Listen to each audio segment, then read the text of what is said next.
आज पापांकुशा एकादशी है। कहते हैं पापांकुशा एकादशी का व्रत पूर्ण विधि विधान से किया जाए तो इससे अनेकों अश्वमेघ यज्ञ और सूर्य यज्ञ के समान फल की प्राप्ति होती है। धर्म ग्रंथों के अनुसार जो मनुष्य कठिन तपस्या करने के बाद फल प्राप्त करते हैं वही फल इस एकादशी पर व्रत रखकर श्री विष्णु जी को नमस्कार करने से ही मिल जाते हैं और मनुष्य को यमलोक के दुख नहीं भोगने पड़ते। पापों से मुक्ति पाने के लिए मनुष्य जीवन भर जतन करता है, लेकिन इस एकमात्र एकादशी का व्रत करने से उसके सारे पाप नष्ट हो जाते हैं। इसका महत्व स्वयं श्री कृष्ण ने युधिष्ठिर को बताया था।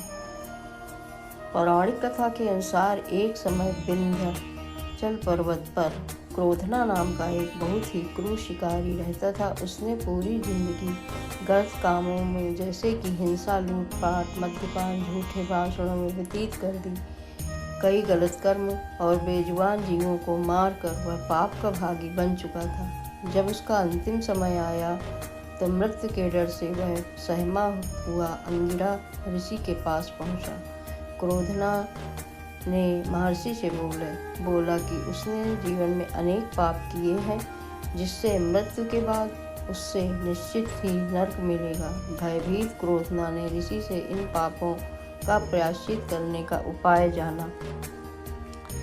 अंगिरा ऋषि को उस पर दया आ गई और उन्होंने उसे पापांकुशा एकादशी के महत्व के बारे में बताया और इस व्रत को रखने की बात कही। ऋषि के कहे अनुसार उसने व्रत रखकर विधि विधान से श्री हरि की आराधना की।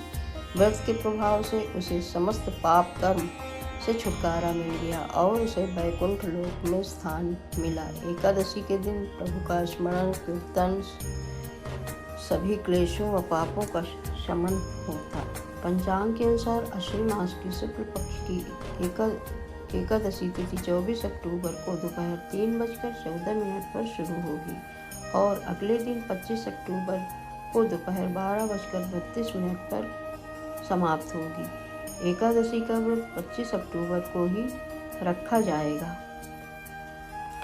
पापांकुशा एकादशी का व्रत का पारण 26 अक्टूबर को है। इस दिन सुबह 6:28 पर से 8:43 तक शुभ मुहूर्त है। पारण के पहले दान इत्यादि देना चाहिए। दान में अन्न का दान, तिल का दान और अपनी यथा स्थिति के अनुसार कुछ न कुछ पारण से पहले दान करना चाहिए। द्वादशी समाप्त होने का समय 9:44 तक है।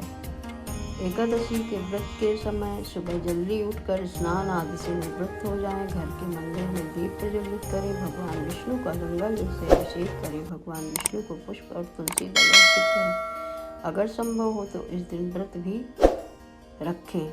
भगवान की पूजा करें, आराधना करें, विष्णु सहस्त्र नाम का पाठ करें और भगवान की आरती करें। भगवान को फल इत्यादि अर्पण करें।